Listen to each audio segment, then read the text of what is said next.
myself Mahesh. I'm the director of this company. So our company name is SVP Techno Engineers Pvt Ltd. We are into basically linear automation and transmission products. We deals into automation products.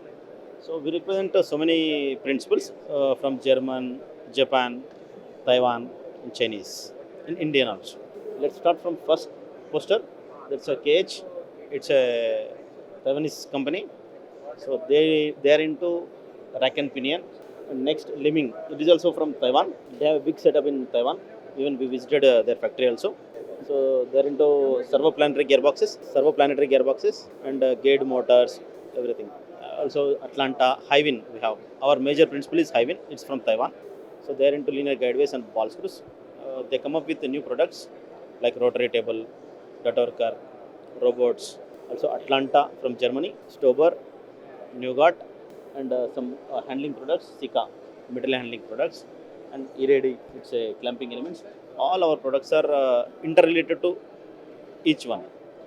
How means if you take, if customer need ball screw, we'll give you the coupling, gearbox, up to complete mechanical solution we'll give. We're based in Hyderabad, our headquarters is.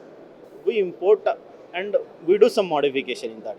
Directly we don't sell to customer directly. We import and do some modification and we'll sell to the customer. Some add technology. We'll add some technology and send it to the customer.